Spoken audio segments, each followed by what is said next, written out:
I stepped aboard the Northern Star with my duffel bag weighing down my shoulder and the smell of diesel fuel burning my nostrils. The metal deck plates rang hollow under my boots. I'd driven 8 hours from Montreal to get here, running on coffee and desperation after losing my warehouse job 3 weeks ago. The ship stretched longer than I'd expected. Rust streaks ran down the white hull like old tears, and the wheelhouse rose 5 stories above the main deck. Cargo cranes stood ready along the port side, their cables swaying in the wind. This wasn't the kind of work I'd planned on, but my savings account had other ideas. Salt spray hit my face as the Northern Star rocked gently in her berth. The Gulf of St. Lawrence stretched out beyond the harbor, gray water meeting gray sky at a line I couldn't quite make out.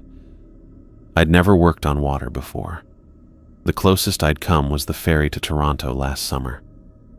My boots slipped a little on the wet deck. I grabbed the nearest railing and steadied myself. The motion felt strange under my feet, like the whole world had decided to shift just slightly off balance. I'd get used to it. I had to. Other crew members moved around the deck with the easy confidence of people who belonged here. They handled ropes and checked equipment without looking, their hands knowing where everything was supposed to be.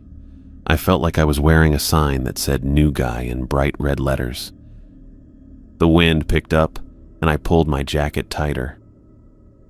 October in the Maritimes bit harder than I'd expected. Back home, this would just be cool weather. Out here, with nothing between you and the open water, it cut right through everything you wore. I was looking for someone to report to when footsteps approached from behind. I turned and saw a man in his late 50s walking toward me. He had gray hair sticking out from under a knit cap and deep-set brown eyes that seemed to take in everything at once. His hands were weathered and rope-scarred, and he moved with the rolling gait of someone who'd spent decades on shifting decks. "You must be the new hire," he said, extending his hand. "Corey Palmer. Been working these waters for 23 years. I shook his hand. His grip was firm and calloused.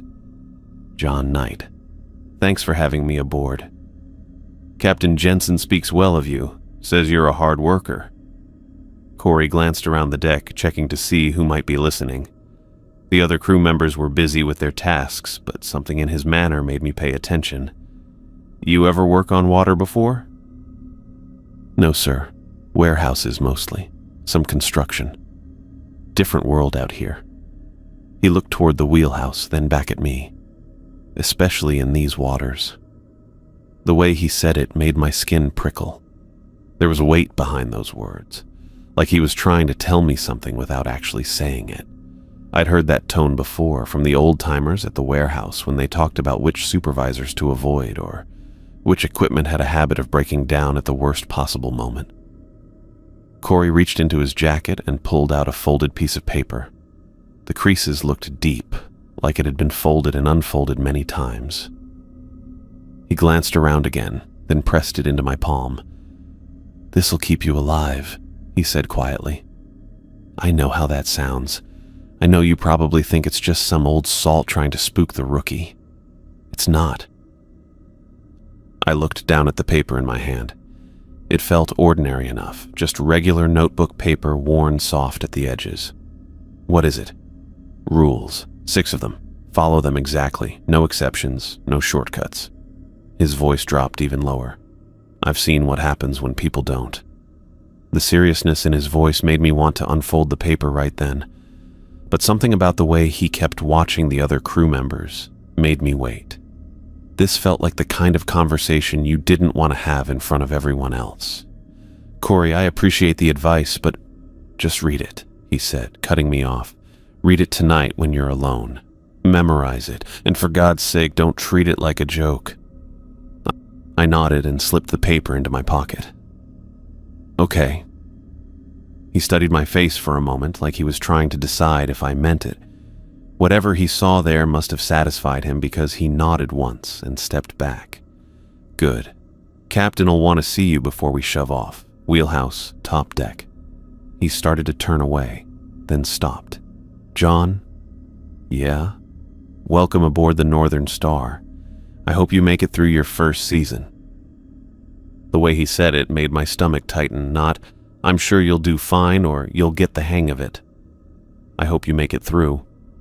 Like there was real doubt about whether I would. After he walked away, I pulled the paper from my pocket and unfolded it carefully. The writing was in blue ink, neat but hurried, like someone had written it quickly but wanted to make sure every word was legible.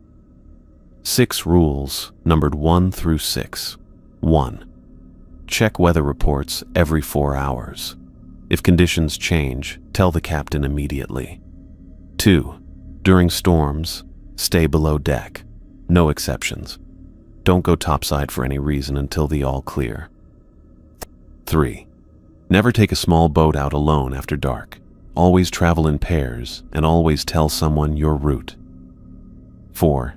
If you see a ship that looks empty or abandoned, do not approach. Report it to the captain and change course. 5. If fog rolls in suddenly, alert the captain and all crew immediately. Get inside and stay inside until it clears. 6. Never keep any fish that glow or seem to give off their own light. Throw them back immediately and wash your hands thoroughly. I read through the list twice, trying to make sense of it. Some of them seemed like basic safety measures, checking weather, staying inside during storms. Others felt stranger. Don't approach empty ships, fish that glow. The last one bothered me the most. I'd heard of bioluminescent fish, but the way it was written made it sound like something else entirely. Throw them back immediately. Wash your hands thoroughly. Like they were dangerous somehow. I folded the paper and put it back in my pocket just as heavy footsteps approached across the deck. A man in his early 30s with black hair and dark eyes walked over, carrying a coil of rope over his shoulder. "You the new guy?" he asked with a slight accent I couldn't quite place. "John Knight." "Braden Murray. Good to have another hand aboard." He set down the rope and wiped his palms on his jeans. "You look confused about something." I almost mentioned the list, but something held me back. Maybe it was the way Corey had acted, like this was information that needed to be handled carefully. Just trying to get my bearings. "Fair enough. This your first time on a cargo ship?" "First time on any ship." Braden grinned. "You'll love it. Nothing like being out on the water. Free as you want to be." He glanced toward the stern where Corey was checking equipment. "Old Corey, been filling your head with ghost stories yet?" "What do you mean?" "Guy's been out here too long. Sees monsters in every wave, danger in every cloud. Don't get me wrong, he knows his job, but he's got some strange ideas about these waters." I felt the paper in my pocket again. "Strange how?" "You'll see. Just remember the Gulf's been sailed for hundreds of years. If it was as dangerous as Corey makes it sound, nobody would come out here." Braden picked up his rope again. "Captain wants all hands ready to cast off in 20 minutes.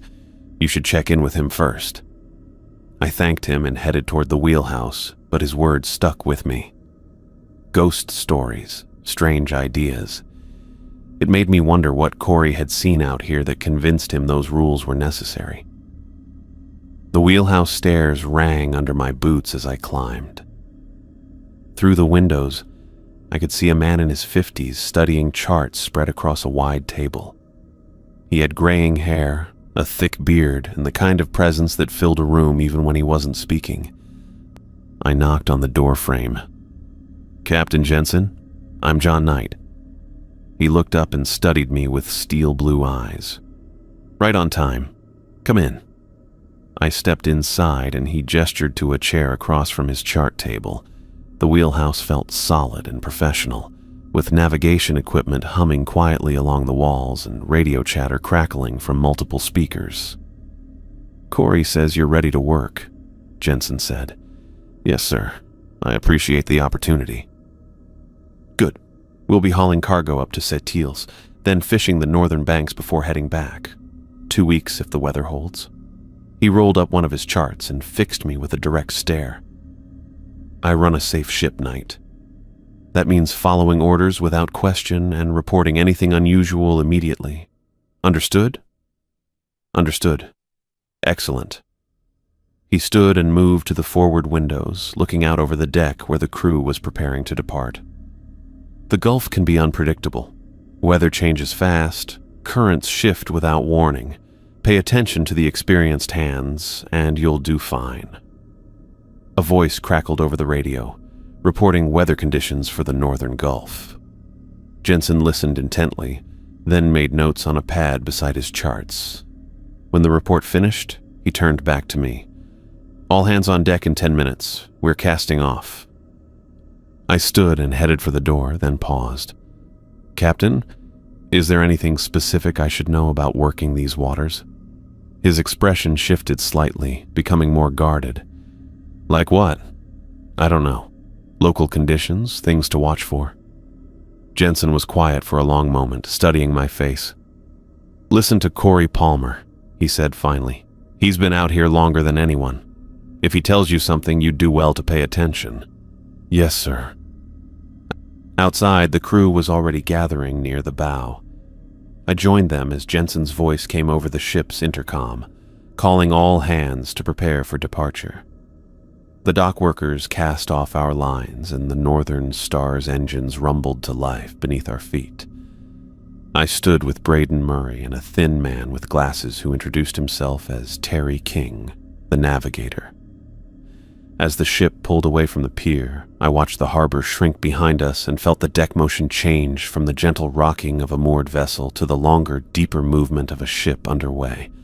The paper in my pocket felt heavier as we cleared the harbor and entered the open waters of the Gulf of St. Lawrence. Whatever Corey Palmer had seen out here, whatever had convinced him to write those rules, I was about to find out for myself. The shore disappeared behind us, and there was nothing ahead but gray water and gray sky. I'd been on the Northern Star for 3 days and nothing bad had happened. The weather stayed clear, the work was straightforward, and I was starting to think Corey Palmer had been trying to scare me. The cargo duties weren't complicated. I learned to operate the winches, secure the loads, and check the tie-downs every few hours. Captain Jensen had me working with Terry King most of the time, learning the routine. Terry was patient and thorough, explaining each step twice before letting me try it myself. We passed 2 other vessels during those first days. Both times it was broad daylight. Both times they responded to our radio calls with normal chatter about weather and fishing conditions. I watched them through binoculars as they went by, seeing crew members moving around their decks, doing regular work. No empty ships. No mysterious fog. Just normal maritime traffic going about their business. The weather reports came in exactly as predicted. No sudden changes, no storms brewing on the horizon. I checked them every 4 hours, like the rules said, but it felt like going through the motions. The barometric pressure held steady. The wind stayed light, and the forecast called for more of the same. I started to relax. Maybe Corey had been at sea too long. Like Braden said, maybe 23 years of watching the water had made him see threats that weren't really there. I still kept the paper in my pocket and followed the rules, but they seemed like old sailor superstition now, harmless precautions from someone who'd let his imagination run wild. On the 4th morning, Braden found me during our break. "Want to try some fishing?" he asked. "Captain says we've got an hour before the next cargo check." I'd brought a rod thinking there might be time for it. "Sure. Where do we set up?" "Stern's the best spot. Current's right and we won't get in the way of operations."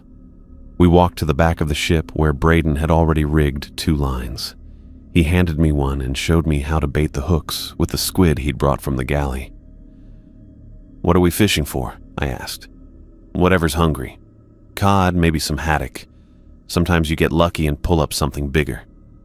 The water was deep blue-green, cleaner than I'd expected this far from shore. I cast my line and watched it disappear into the depths. Braden's technique was smooth and practiced. He'd obviously done this plenty of times before. "You fish much before this job?" he asked.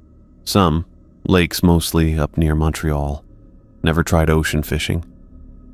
"Different game out here. Fish fight harder, and you never know what's down there." We stood in comfortable silence for a while, feeling the gentle tug of the current on our lines.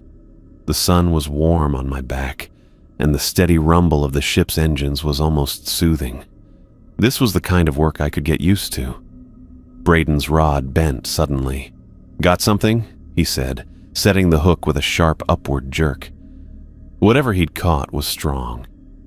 His rod curved in a deep arc, and I could hear the reel's drag system working as line peeled out. Braden braced his feet and started working the fish, reeling when he could, letting it run when it fought too hard. "Big one," he said through gritted teeth. "Really big." I reeled in my own line to stay out of his way. The fight went on for 10 minutes, Braden gaining line slowly, then losing it again when the fish made another run. Sweat beaded on his forehead despite the cool morning air.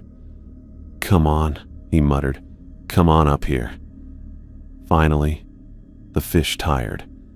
Braden worked it toward the surface, cranking the reel steadily now. I moved to the rail to get a look at his catch.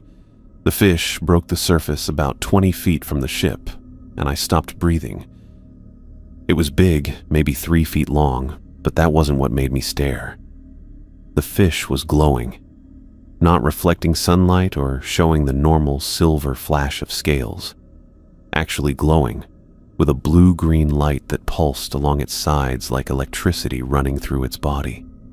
"Holy shit," Braden said. "Look at that thing."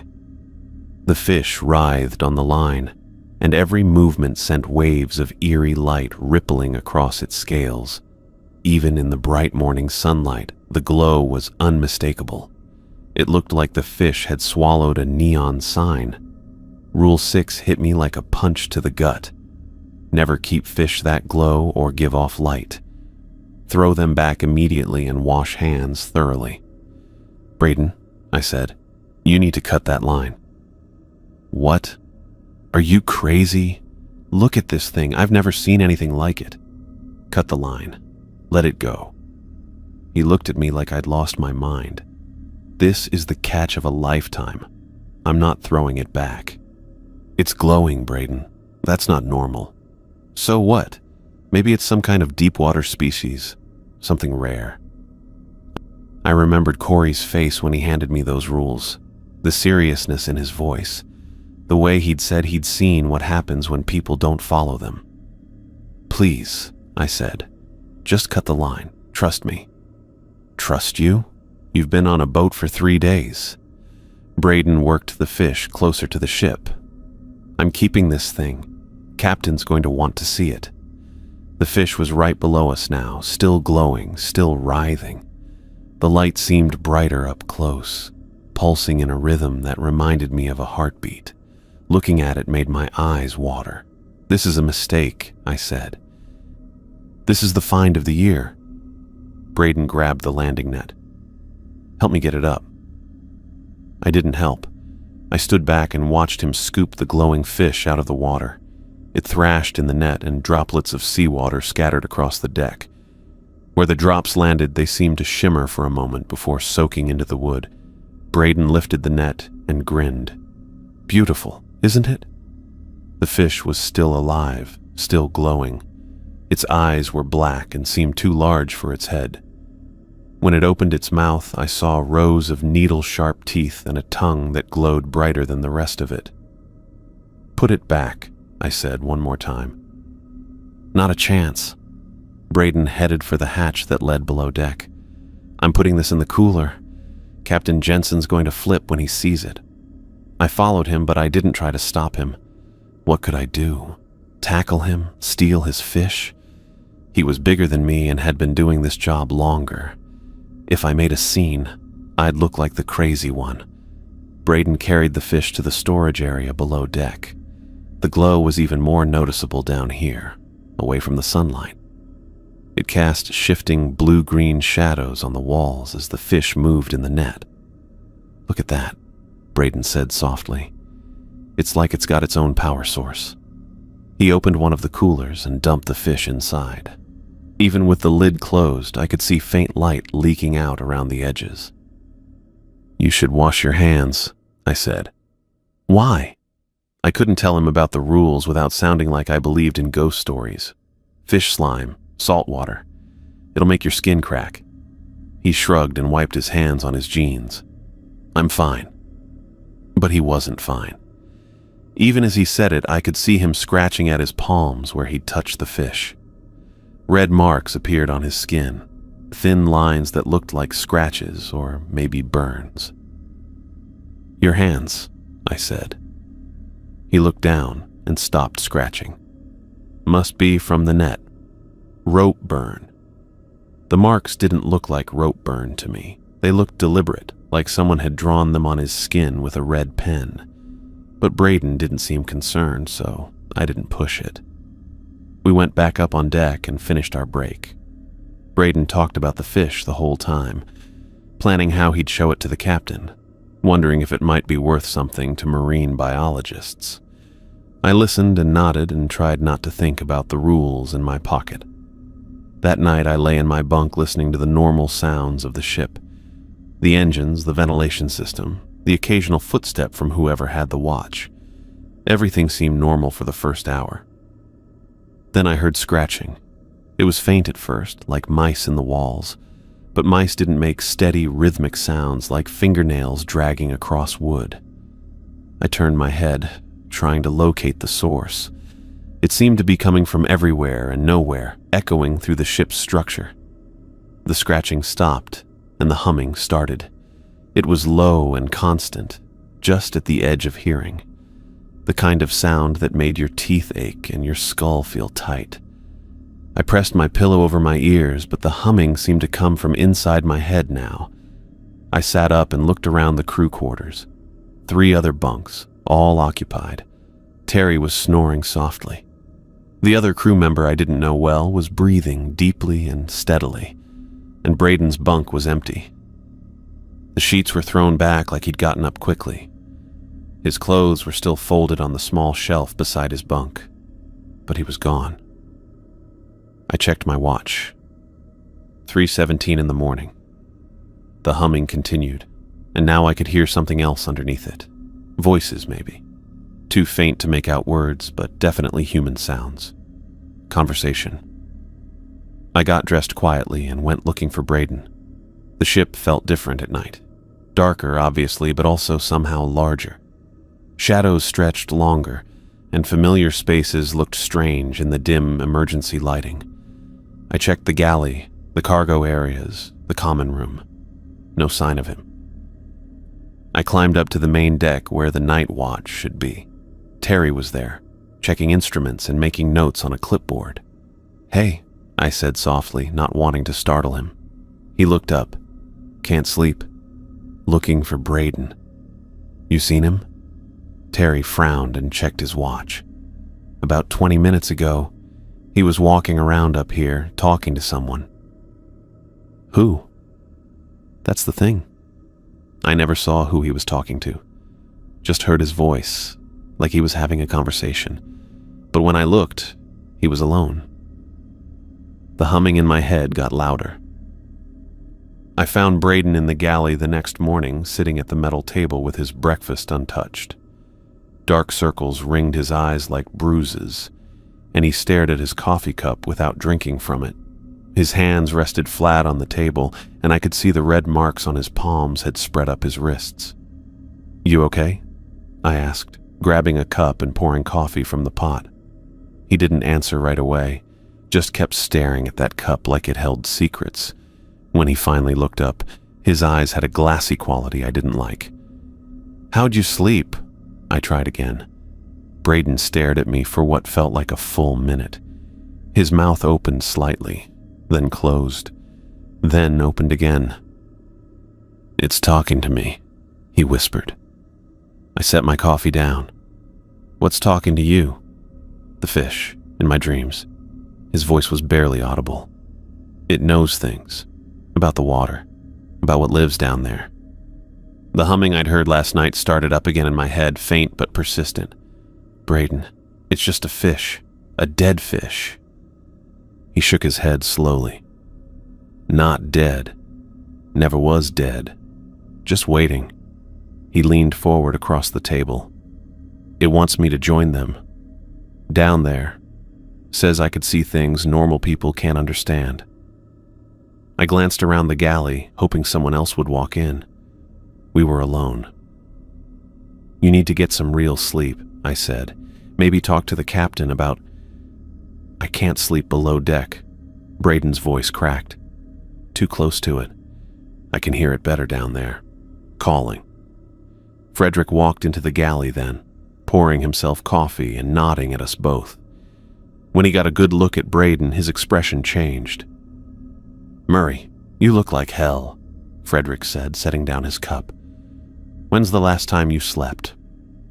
Braden didn't answer. He was back to staring at his coffee. I'm ordering you to get some rest, Frederick continued. Go to your bunk and sleep. That's not a request. Can't go below. Braden's voice was flat. Need to stay up here. Need to watch the water. Frederick's jaw tightened. You'll follow orders or you'll find yourself swimming back to shore. Get below deck and sleep. Now. Braden stood up slowly, his chair scraping against the floor, but instead of heading toward the stairs, he walked to the porthole and pressed his face against the glass. They're out there, he said. Waiting. Frederick looked at me and I saw concern in his steel blue eyes. Real concern. Murray, Frederick's voice carried the authority of 20 years at sea. Step away from that window and go to your quarters. Braden turned around, but he didn't move toward the stairs. I can't leave. What if they call and I'm not here to answer? That's when I knew we had a real problem. Frederick stepped closer to Braden. Son, you're talking nonsense. There's nothing out there but water and fish. You don't understand, Braden said, shaking his head. None of you understand, but I do now. I can hear them. He walked past Frederick and me, but instead of going below, he headed for the door leading to the main deck. Frederick caught my eye and jerked his head toward the door. We both followed. Outside, the morning sun was bright, but the air carried a chill that made me pull my jacket tighter. Braden stood at the port rail, gripping it with both hands. His knuckles were white. I watched him stand there for the next 3 hours. Didn't move, barely blinked, just stared at the water like he was watching a movie. Sometimes he'd point at the waves and nod, like he was agreeing with something. But there was nothing there, just gray water stretching to the horizon. Terry walked past around 10 and stopped when he saw Braden. What's he doing? Terry asked quietly. Watching the water, I said. For what? He says he sees figures moving under the surface. Terry frowned and looked out at the same stretch of water. I don't see anything. Neither did I. But Braden pointed again, this time with more urgency. He leaned forward over the rail, and for a second I thought he might try to climb over. Hey! I called out, moving closer. Braden! He turned to look at me, and his eyes were completely different. Wild, excited. Did you see that? He asked. Right there, about 50 feet out. She waved at me. I looked where he was pointing. Nothing but water. Who waved? The woman with the long hair. She's been following the ship since yesterday. He turned back to the water. She's beautiful. They all are. My uneasiness was turning into something stronger. Fear, maybe. Or dread. Terry backed away from the rail. I'm going to find the captain, he said and hurried off. I stayed with Braden, keeping my distance but making sure he didn't do anything stupid. He kept pointing and waving at empty water. Sometimes he'd cup his hands around his mouth like he was calling out, but no sound came. Corey appeared on deck around noon, took one look at Braden, and his face went grim. He'd seen this before. I could tell by the way his shoulders sagged. How long's he been like this? Corey asked. Since breakfast. Getting worse. Corey nodded slowly. It'll keep getting worse until... He didn't finish. Until what? Until he goes in the water. The words hit me like cold spray. We can't let that happen. Can't stop it either, not once they get their hooks in. I watched Braden lean further over the rail, and my stomach clenched. The rest of the crew started avoiding him after lunch. I didn't blame them. He'd started talking to himself constantly, carrying on full conversations with people who weren't there. Sometimes he'd laugh, sometimes he'd argue. Always he'd stare at that water. Frederick tried ordering him to different parts of the ship, but Braden would just drift back to the rails within minutes, like something was pulling him. Around 3 o'clock, I tried talking to him again. Braden, you need to eat something. Come inside and get some food. He didn't look away from the water. They don't want me to leave. Say I need to stay and listen. Who's they? The voices, from the deep places. His voice was getting that whisper quality again. They know things about the old waters, about what came before. They want to show me. I moved closer, trying to see what he was seeing. Just waves, just endless gray water. There's nothing out there, Braden. You can't hear them because you didn't touch the lightfish. But I did. Now I can understand. He pointed again, more excited this time. Look, 3 of them now. They're singing. The humming in my head got louder. Not imagination anymore. Something real. What are they singing about? Braden tilted his head like he was listening carefully. About the deep places. About cities under the water where the lightfish come from. They say it's beautiful down there. No storms, no cold. Just peace and light and voices that understand everything. He turned to look at me, and his eyes were bright with something that wasn't quite sanity. They want me to come see. Say I could live down there with them. Forever. Braden, listen to me. You're sick. The fish did something to you when you touched it. You need help. I'm not sick. His voice got sharp. I'm chosen. They picked me because I was brave enough to keep the light fish. Because I listened when it called. He went back to staring at the water, but now he was swaying slightly like he was hearing music. The promises they make, he whispered. You couldn't understand. Wonders beneath the waves that normal people can't even imagine. I was staring at Braden when the horizon changed. The water had been normal all morning, clear gray stretching to the edge of the world. But now something was different. A line of darker gray was moving toward us from the northeast, thick and low against the water. Fog. Not the thin wisps we'd seen before. This was a wall. Dense and moving fast, rolling across the gulf like it had somewhere to be. I watched it for maybe 30 seconds before my brain caught up. Rule 5. Never keep fish that glow or give off light, but throw them back immediately and wash hands thoroughly. Wait, no. That was Rule 6. Rule 5. Alert captain and crew immediately if fog rolls in suddenly and stay inside until it clears. I looked at my watch. 12:15 in the afternoon. The weather report at noon had called for clear skies and light winds. Nothing about fog. This thing had come out of nowhere. Shit. I turned away from Braden, who was still mumbling to his invisible friends in the water. I'll be right back. He didn't answer, probably didn't even hear me. I ran across the deck toward the wheelhouse. The fog was maybe 2 miles out now, but it was moving. Fast. Faster than any fog I'd ever seen. It stretched across the water like a gray curtain being pulled toward us. The ladder to the wheelhouse felt longer than usual. My boots slipped on the metal rungs. When I reached the top, I was breathing hard. Frederick was at the chart table with Terry. Both of them bent over some paperwork. They looked up when I came through the door. Captain, I tried to keep my voice steady. There's fog rolling in from the northeast, moving fast. Frederick's face changed. The color just drained right out of it. He pushed past me to the windows and looked out toward the water. Jesus Christ. He grabbed the intercom microphone. His hand was shaking. All hands. This is the captain.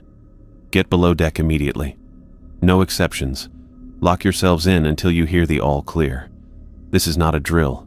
Move now." His voice echoed through the ship's speakers.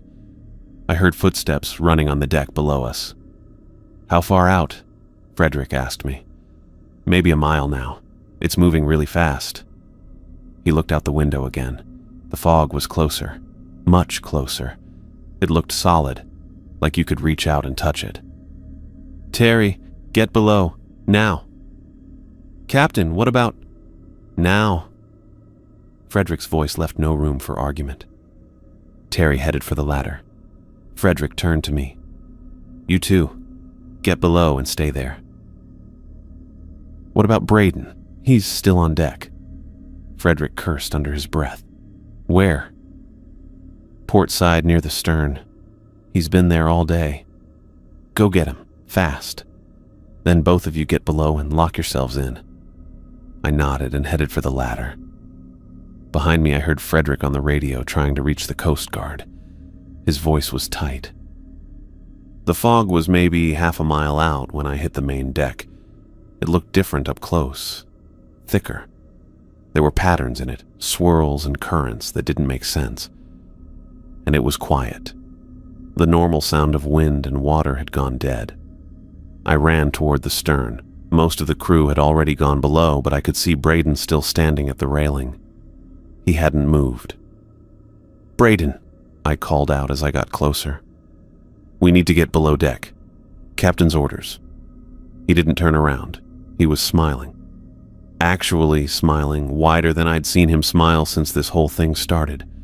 And there was something next to him on the deck. A bucket. The glowing fish was in it, sitting in maybe 2 inches of water. Its light was pulsing. Steady, rhythmic pulses that seemed to match the movement of the approaching fog. "Braden, come on. We have to go." I grabbed his arm. His skin was hot, like he had a fever. He turned to look at me and I took a step back. His eyes were reflecting the fish's light. Not just catching it, but reflecting it back. Like there was something glowing inside his head. "Can you hear them singing?" he asked. His voice was soft, almost dreamy. "Hear what?" "There's nothing." "They're in the mist. They came with the mist. They've been waiting so long to get close to the ship." I looked out at the fog. It was maybe a quarter mile away now. The wall of gray stretched up maybe 50 feet, blocking out everything behind it. And it was moving faster. "I don't hear anything, Braden. We need to get below deck right now." "Listen." He tilted his head toward the fog. "They're calling my name. They want me to come see what they've been trying to show me." The fog was close enough now that I could see individual wisps curling off the main wall. The air was getting colder, and there was a smell. Salt and something else, something organic, like seaweed that had been sitting in the sun too long. "Braden, look at me." I grabbed both his shoulders and turned him away from the water. "The fish is making you sick. This isn't real. It's more real than anything else." He looked past me toward the fog. "They're almost here." He started walking toward the ship's edge. I didn't think. I just tackled him. We went down hard on the deck.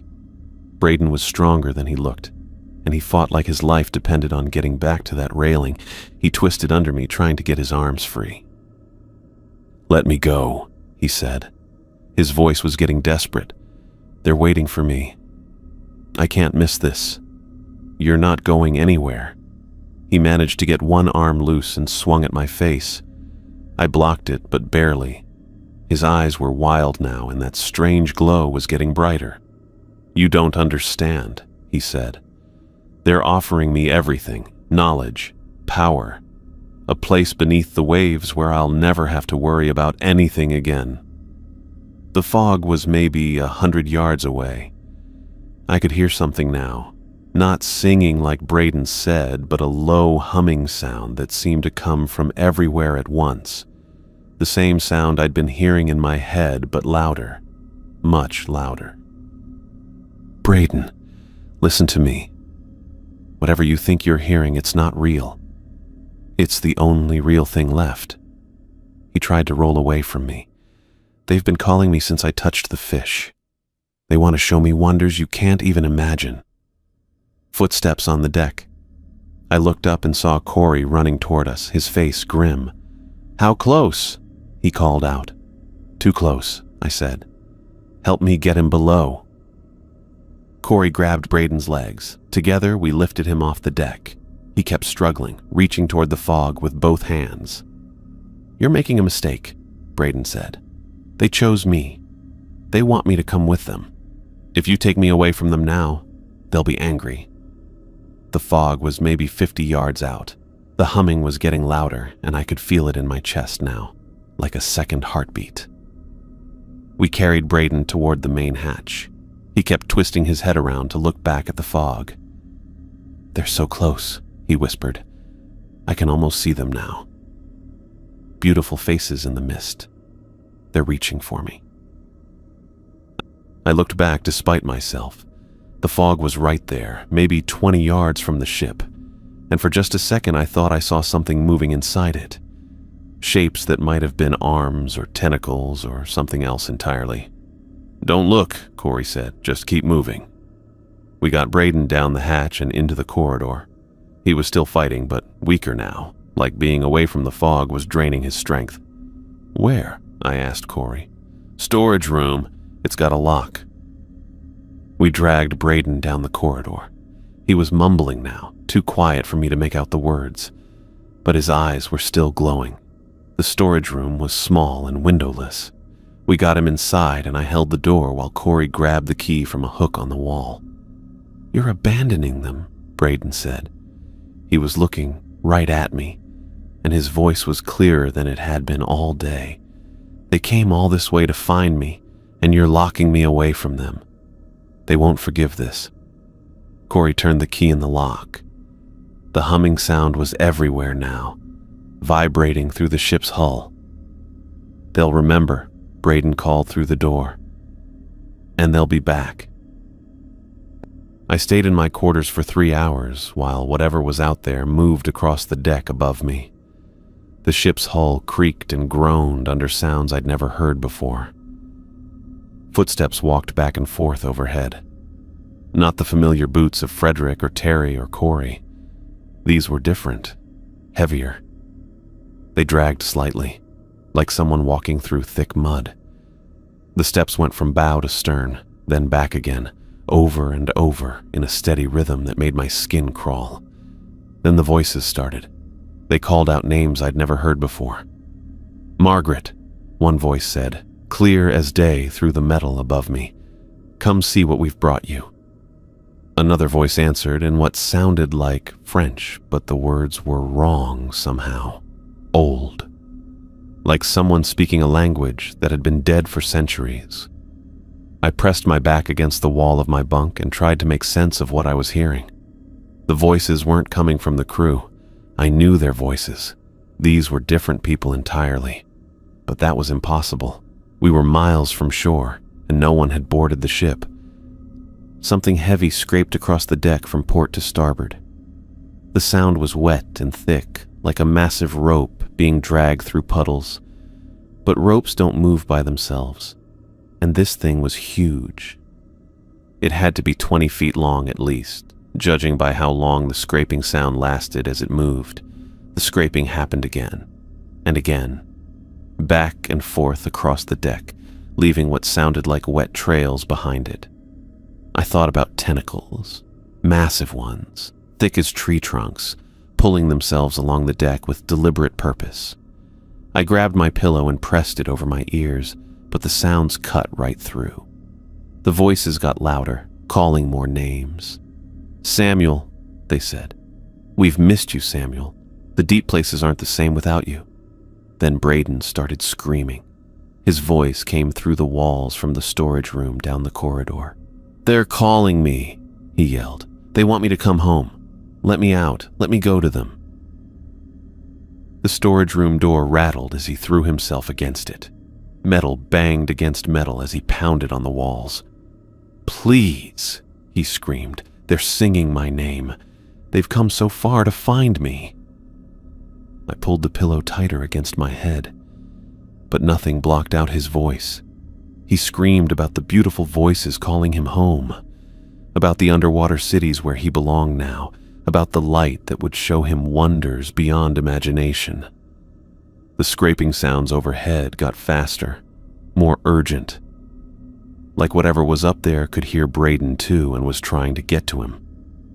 "They're right above me," Braden yelled. "I can feel them. They're reaching for me through the metal. Let me go to them. Please."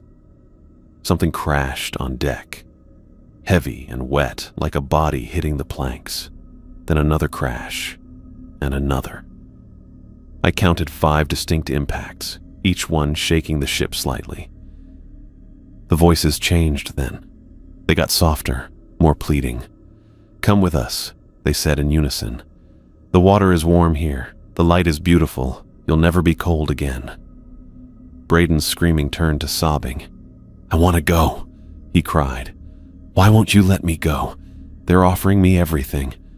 I stayed curled in my bunk, pillow clamped over my ears, trying not to think about what was happening above me. The footsteps kept walking. The voices kept calling names of people who weren't there. The scraping sounds continued their wet journey back and forth across the deck. Time moved strangely.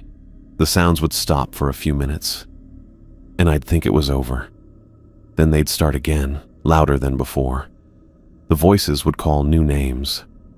"Robert," they said. "Elizabeth. We remember you, Elizabeth. Come see how we've grown." Braden's voice got hoarse from screaming, but he didn't stop. He begged and pleaded with whoever was listening to let him go to the voices. He described the faces he could see in his mind, the hands reaching for him, the promises of eternal peace beneath the waves. The scraping overhead got so loud I thought whatever was making it might break through the deck. It moved in patterns now, like it was drawing something. Circles and lines that went on for minutes at a time. Then everything went quiet. The footsteps stopped. The voices stopped. The scraping stopped. Even Braden went silent in the storage room. The ship settled into the normal creaks and groans of metal on water. I lay there for another 20 minutes, waiting for the sounds to start again. But they didn't come back. The only thing I could hear was the engine and the waves against the hull. Frederick's voice came over the intercom. "All clear. Report to the main deck for head count." I pulled the pillow away from my ears and sat up. My hands were shaking. My shirt was soaked with sweat, but the nightmare was over. I opened my door and stepped into the corridor. Terry emerged from his quarters at the same time, looking as shaken as I felt. Corey came up from the lower deck, his face grim, but not surprised. "Everyone okay?" Terry asked. Corey nodded. We made it through. We climbed to the main deck together. The fog was completely gone. Clear blue sky stretched in every direction, and the water was calm as glass, normal, peaceful, like nothing had happened. But the deck told a different story. A thin layer of salt covered everything, not the kind that builds up from spray during rough weather. This was different, thicker, like someone had taken handfuls of coarse sea salt and scattered it across every surface. Seaweed lay in wet piles near the railings. Long strands of dark green kelp that should have been growing on the ocean floor, not lying on our deck 50 feet above the water. The seaweed was fresh, still dripping. I knelt and touched one of the salt patches. It was gritty between my fingers and it smelled wrong. Not like ocean salt, more like something that had been rotting in deep water for a long time. Frederick emerged from the wheelhouse, his face pale but relieved. "Everyone accounted for?" he asked. Terry nodded. "All present." "Good." Frederick looked around at the salt and seaweed covering his deck. "We'll need to clean this up before—" "Wait," I said. "Where's Braden?" We all looked at each other. In the relief of surviving whatever had just happened, we'd forgotten about the storage room. I ran to the hatch and climbed down to the corridor below. The others followed behind me. The storage room door was at the end of the hall, and from 30 feet away I could see something was wrong. The door hung open, not just unlocked. Open wide, swinging slightly with the ship's movement. I reached the doorway and looked inside. The room was empty. No Braden. No sign he'd ever been there except for a few drops of water on the floor that glowed faintly blue in the dim light. "The key," Corey said behind me. He was looking at the lock. It still turned. Door was unlocked from the inside. That was impossible. The lock was on the outside. There was no way to unlock it from inside the room. But there it was. Key turned. Door open. Room empty. I ran back up to the main deck and checked the spot where Braden had left the bucket with the glowing fish. The bucket was still there, sitting exactly where he'd placed it before the fog rolled in. But it was empty. No fish. No water. Just a dry metal bucket with a few grains of salt in the bottom. "Search the ship," Frederick ordered. "Every compartment, every corner. Find him." We spent the next hour going through every inch of the Northern Star. Engine room, cargo holds, galley, quarters, storage areas, even the spaces between the walls that were barely big enough for a person to squeeze through. Nothing. No trace of Braden anywhere. The glowing fish was gone too. We checked every container, every cooler, every place it could have been moved. But it had vanished as completely as Braden had. I stood at the port rail where Braden had spent his last day, looking out at the calm water. The sun was shining. The sky was clear. Everything looked normal and peaceful. But Braden was gone, and I knew we weren't going to find him. I'd been standing there maybe 20 minutes when Corey found me. Didn't hear him coming up behind me, but I felt his presence before he spoke. "You understand now," he said quietly. I turned around. Corey's weathered face looked older in the afternoon light, lines deeper around his eyes. He'd seen this before, maybe more than once. "The rules," I said. "The rules." He moved up beside me at the rail, hands gripping the metal. 23 years I've been working these waters, lost 6 good men in that time. Every one of them broke at least one rule. The water stretched out calm and blue, nothing moving beneath the surface that I could see. But I kept looking anyway. "What's down there, Corey?" He was quiet for a long time.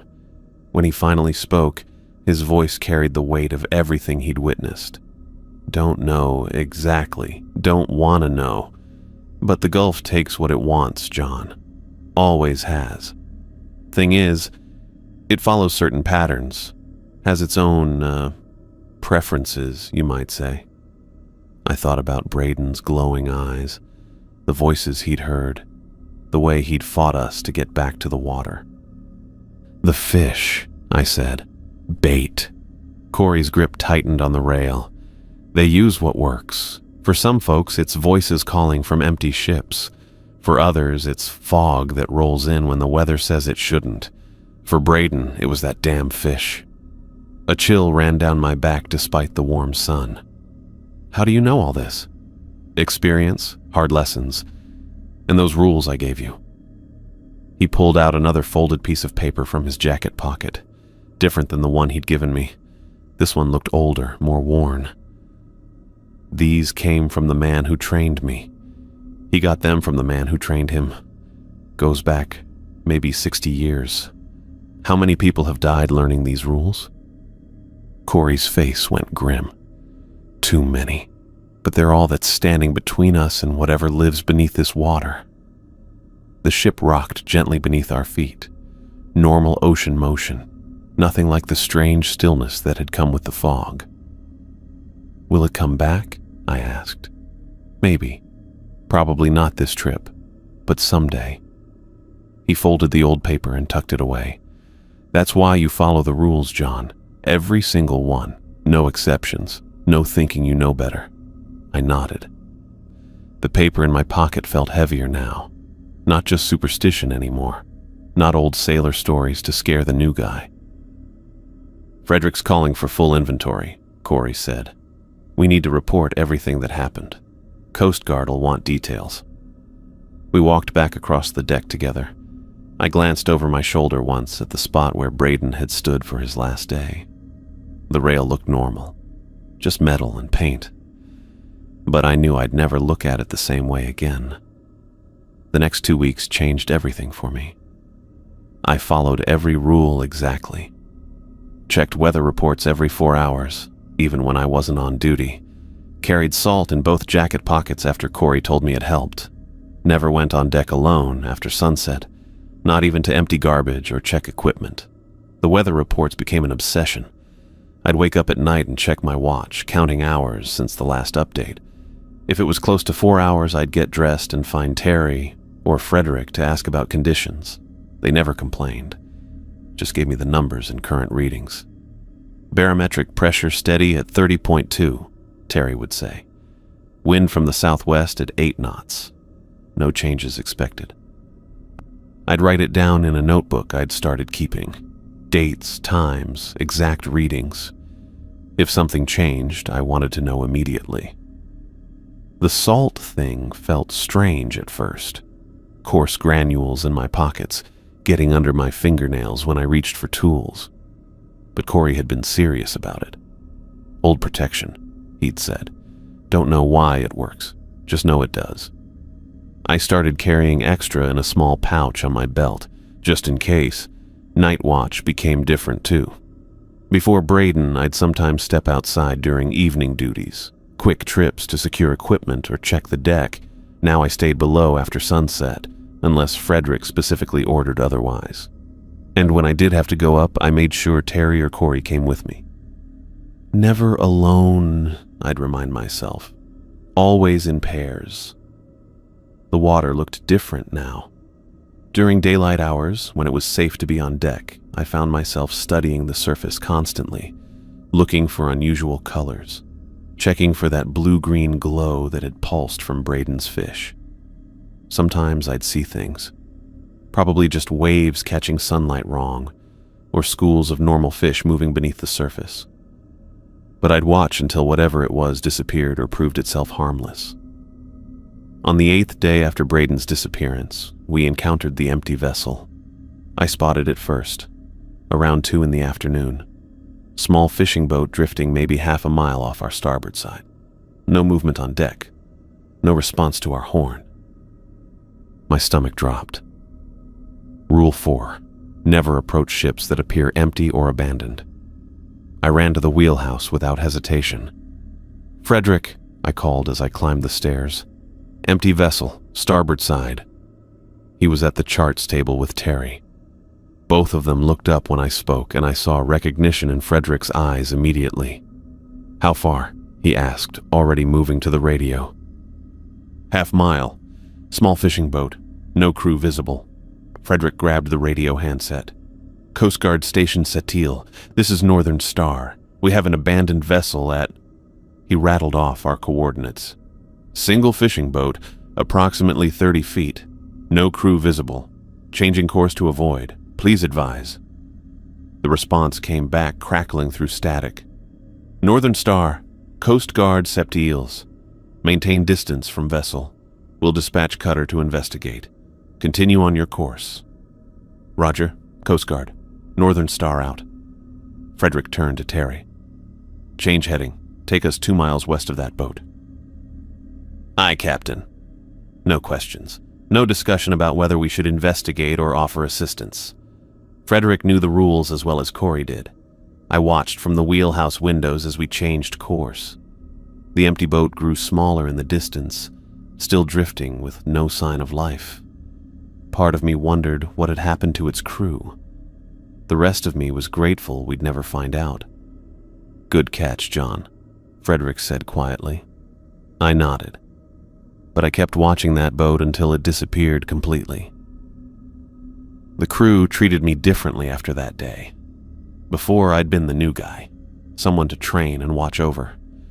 Now, when I walked into the galley or joined work details, I got the same respectful nods they gave Corey. Terry started asking my opinion about weather patterns. Corey included me in conversations about navigation and safety procedures. Even Frederick seemed to trust my judgment more. It wasn't just respect for following the rules. It was recognition, I'd seen what could happen when you didn't. I'd watched Braden disappear into something that shouldn't exist. I was part of the group now, the ones who knew, but knowing came with a price. The ship felt different. Not physically. The engines ran the same. The deck plates were solid under our feet. The equipment worked fine. But there was a presence now, something aware of us.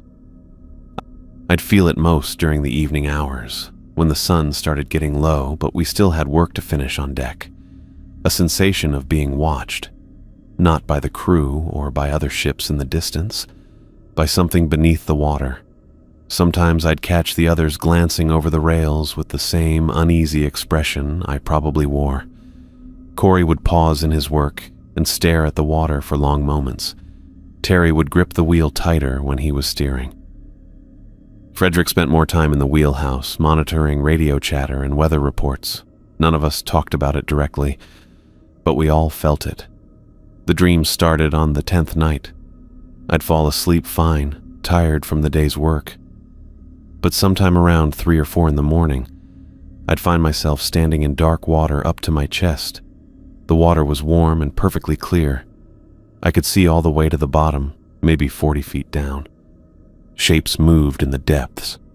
Not fish. Larger things with too many arms and eyes that glowed pale blue.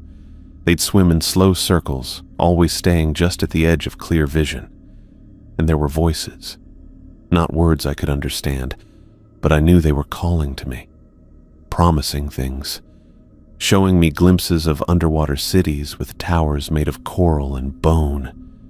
Places where the water was warm and the pressure didn't crush you, and beautiful creatures swam through streets paved with shells. I'd wake up gasping, sheets soaked with sweat. The taste of salt water in my mouth, even though I hadn't drunk anything. The dreams came every night after that, sometimes twice in one night. I started drinking coffee during evening watch to avoid sleeping too deeply. Corey noticed the exhaustion after a few days.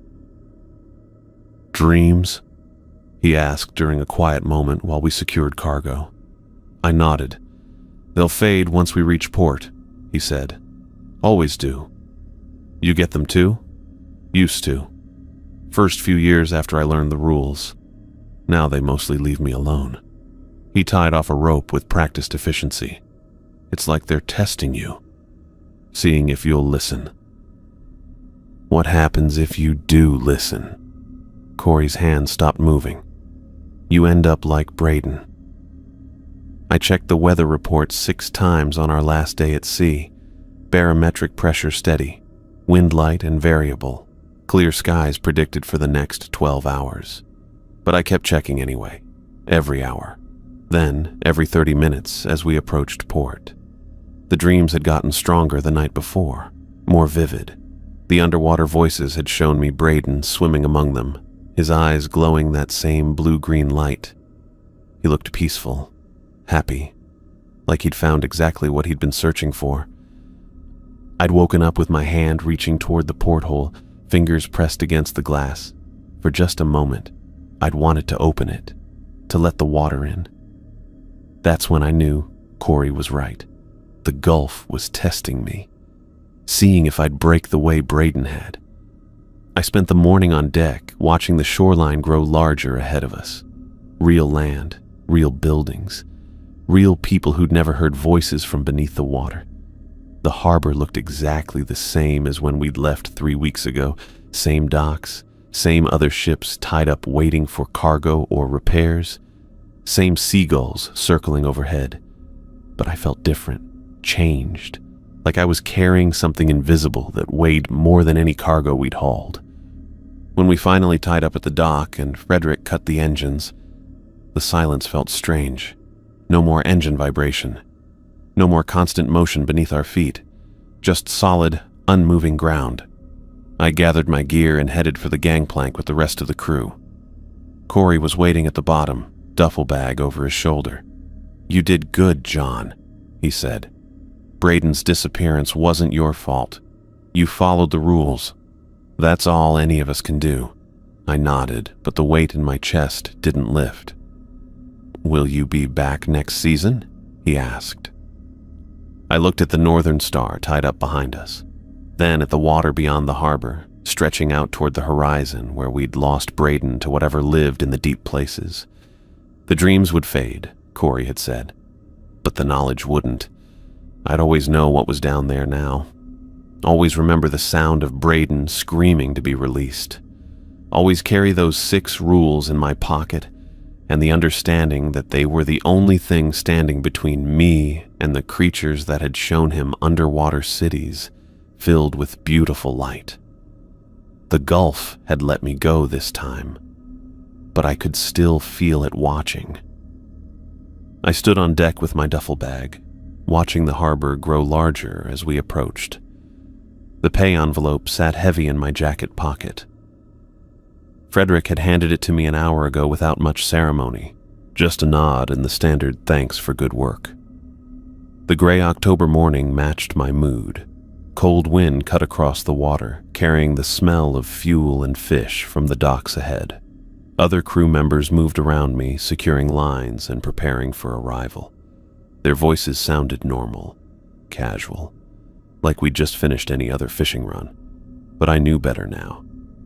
The Northern Star's engines slowed as we entered the harbor. Same docks we'd left from 2 weeks ago. Same buildings along the waterfront. Same trucks waiting to haul cargo. Everything looked exactly the way it had before, but I wasn't the same person who'd walked up that gangplank. I'd seen things out there. Heard things. Lost a crew member to something that lived in deep water and called to men through glowing fish. The ship bumped against the dock with a soft thud. Dock workers caught our lines and made us fast. Frederick cut the engines. The sudden quiet felt strange after 2 weeks of constant engine noise. "All ashore," Terry called out. I hefted my bag and walked to the gangplank. Corey stood near the rail watching me. He didn't say anything, but he nodded once. A small gesture that meant more than any speech could have. My boots hit the dock planks with a hollow sound. Solid ground felt weird under my feet after so long on a moving deck. I walked away from the Northern Star without looking back. The envelope in my pocket contained enough money to keep me going for a while. Good pay for 2 weeks' work. But I'd earned every dollar the hard way. The knowledge that came with it wasn't something I'd wanted to learn. I walked through the harbor area, past the fish processing plants and supply stores. My truck sat in the same parking spot where I'd left it. The keys felt cold in my hand. The drive back to Montreal took 8 hours. Same route I'd taken coming down, but everything looked different now. The trees along the highway seemed darker. Every lake and river I passed made me think about what might be living underneath the surface. I kept the radio off. Didn't want to hear weather reports or shipping news. That part of my life was over. Back in the city, I found a small apartment near the old warehouse district. Nothing fancy, but it had thick walls and no windows facing water. I unpacked my duffel bag and put my work clothes in the closet. The smell of salt and diesel still clung to them. That first night I took out the folded paper Corey had given me. 6 rules written in careful handwriting. I read them again, even though I'd memorized every word. Check weather reports every 4 hours. Report changes immediately. Stay below deck during storms. No exceptions. Never take small boats out alone after dark. Always travel in pairs. Report your route. Never approach ships that appear empty or abandoned. Report them and change course. Alert captain and crew immediately if fog rolls in suddenly. Stay inside until it clears. Never keep fish that glow or give off light. Throw them back immediately. Wash hands thoroughly. Simple words that had kept me alive. I folded the paper carefully and put it in my wallet, right behind my driver's license where I'd see it every time I opened the thing. The next week I found work at a construction company, physical labor but on dry land. The foreman didn't ask many questions about my previous job, just wanted to know if I could show up on time and follow instructions. I could do both of those things. Months passed. I settled into a routine. Work during the day, quiet evenings in my apartment. I didn't talk to my coworkers much. They were good people, but they wouldn't understand what I'd seen out there. How could they? It sounded crazy even to me sometimes. But then I'd remember Braden standing at that rail, talking to things in the water that only he could see. The way his eyes had started glowing. The sound of him screaming from that locked storage room. Those memories kept the truth real. Sometimes people would ask why I'd left fishing. Good money out there, they'd say. Steady work for someone willing to do it. I'd just shrug and change the subject. Let them think what they wanted. I never told anyone about Braden Murray. What was the point? The official report said he'd gone overboard during heavy fog, lost at sea. His family had a memorial service. I didn't attend. How could I explain that he hadn't drowned? That something had called to him through a fish that glowed with its own light? That he'd unlocked a storage room door from the inside when the key was on the outside? That I'd seen shapes moving in fog that didn't behave like normal weather? They'd have thought I was having some kind of breakdown. Maybe suggested I talk to someone. Get some help. But I knew what I'd experienced. The dreams that came afterward proved it. They started about 6 months after I'd returned to Montreal. Always the same. I'd be standing in dark water, looking down at lights moving far below. Voices would call up to me, too distant to understand the words. Sometimes I'd see Braden swimming among those lights, moving like he'd been born underwater. He'd look up at me and smile, point toward deeper water, try to mouth words I couldn't quite catch. Then something with too many arms would rise from the depths, reaching toward the surface, toward me. That's when I'd wake up, heart pounding, sheets soaked with sweat that tasted like salt water. The dreams came maybe once a month, always at night, always the same message. They remembered me. They knew I'd been there, and they'd be waiting if I ever came back. I'd get up after those dreams and check the locks on my apartment door, make sure the windows were secure. Pour myself a glass of water and sit in my kitchen until dawn, reading Corey's rules over and over. The paper was getting worn from handling. The ink had faded some, but every word was still clear. Years went by. I moved to a better apartment, got promoted at the construction company, built what most people would call a normal life. But I never forgot what I'd learned out there on the Gulf. Some bodies of water weren't meant for human exploration. They held things that had been there long before we'd learned to build boats. Things that watched and waited and called to certain people through bait they couldn't resist. Glowing fish, empty ships, sudden fog. The rules existed because other men had faced those same temptations and survived to write down their warnings. Corey had gotten his list from someone else. That person had gotten it from someone before them. A chain of knowledge passed down through generations of sailors who'd learned the hard way that some parts of the ocean demanded respect. I kept those rules in my wallet not because I planned to go back to sea, but because they reminded me of something important. Sometimes survival came down to following instructions you didn't fully understand, written by people who'd paid a terrible price to learn what they knew. Braden had ignored the rules. He'd kept that glowing fish, handled it with bare hands, refused to listen when Corey and I tried to warn him. The things in the deep water had used his curiosity against him, shown him visions of underwater cities, and promised him knowledge no surface dweller could imagine. In the end, they'd gotten exactly what they wanted, and Braden had gotten what they'd promised. He was down there with them now, part of whatever civilization existed in the deepest places of the Gulf. Swimming in eternal darkness, surrounded by lights that had never seen the sun. The difference between his fate and mine had come down to a folded piece of paper and the wisdom to follow instructions from someone who knew better than I did. That was the real lesson Corey Palmer had taught me. Sometimes the most important knowledge came from admitting you didn't know everything and listening to those who'd survived to pass on their warnings to the next generation.